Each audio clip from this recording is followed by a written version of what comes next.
దొంగతనాలు అరికట్టడానికి అక్కడ ఇప్పుడు మనం ఇక్కడ తెలంగాణలో జాగీర్దారు జమీందారు అని చెప్పని అంటాము. ఆ జమీందారు వ్యవస్థ ఎలా ఉందో అక్కడ పాలెగాల వ్యవస్థ ఉండేది రాయలసీమలో. ఆ పాలెగాల కింద కొంత ల్యాండ్ అనేది ఉండేది. అక్కడ ఎక్కువైతే ఏదైతే ఉందో ఆ ల్యాండ్ ఉన్న కాడ దొంగతనాలు బాగా జరిగేవి. అది ఎవరైతే నరసింహారెడ్డి గారు ఉన్నారో ఆ నరసింహారెడ్డి కాడ ఒక రాజు, మీకు తెలుసు, ఒక రాజు యుద్ధం చేస్తాడు కానీ ఒక్కడే పోయి చేస్తాడు. ఎప్పుడు తన వెనక సైన్యం ఉన్నప్పుడే చేస్తాడు.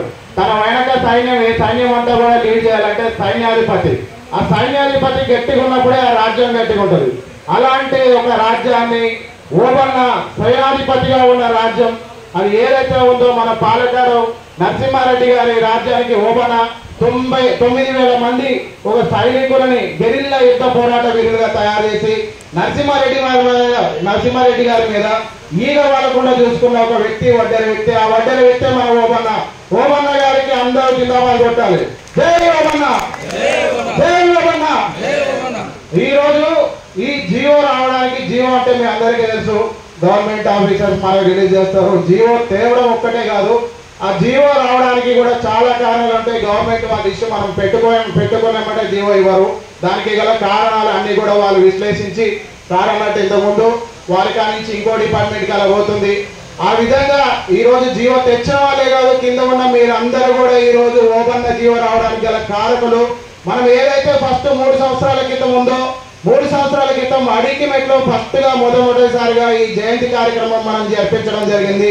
కాబట్టి నాకు ఆ రోజు సహకరించిన అడికిమెట్ వాసులందరికీ కూడా, వడ్డెర జనాలందరికీ కూడా, వడ్డెర యువతకు కూడా నేను హృదయపూర్వకంగా ధన్యవాదాలు తెలియజేసుకుంటూ ఇదే విధంగా ఐక్యతతో ముందుకెళ్ళాలి. ఇప్పుడు చిన్న ఇష్యూ ఏం లేదు, ఇక్కడ యువత, వడ్డెర యువత అనేది ముందుకు వస్తుంది.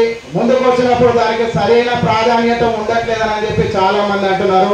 కాబట్టి ఇక్కడున్న పెద్దలందరూ కూడా వడ్డెర యువతకు ముందు పెట్టాలి. ఇప్పుడు నా పరిస్థితి చూసుకుంటే ఈ రోజు నేను ఇప్పుడు దాకా వెనకాల నిల్చోవాల్సి వచ్చింది. ఒక మూలకి వడ్డెర యువత పోయిన పరిస్థితి ఉంది. ఇది నా ఒక్కడా వేదన కాదు, ఇంత మంచి వేదిక, మన పెద్దలందరూ కూర్చున్న వేదిక మళ్ళీ ఇంకొకటి దొరకదు. కాబట్టి ఈ వేదిక నుంచి నేను మా పెద్దలకు అప్పీల్ చేసేది ఒక్కటే, ఈ రోజు ఇప్పటి వరకు నేను మార్నింగ్ నుంచి ఒక జ్యూసు, అది చిలకానగర్లో మన వడ్డే ఓబన్న గారి జయంతి మొట్టమొదటిసారి ఇప్పుడు మా రెండో ఏరియాగా అది జరపడం జరిగింది. ఇప్పటికి 10 ఏరియాలలో మన హైదరాబాద్ సిటీలో ఓబన్న గారి జయంతి మనం జరుపుతున్నాము. దీని అందరికీ కూడా అక్కడ జరుపుకొని నాకు సహకరించిన నా వడ్డే కులస్తులందరికీ కూడా నా పాదాభివందనాలు తెలియజేస్తూ, ఈ అందరికీ ఈరోజు ఈ సభకు వచ్చిన వాళ్ళందరికీ కూడా నా ధన్యవాదాలు చెప్పుకుంటూ జై ఓబన్న.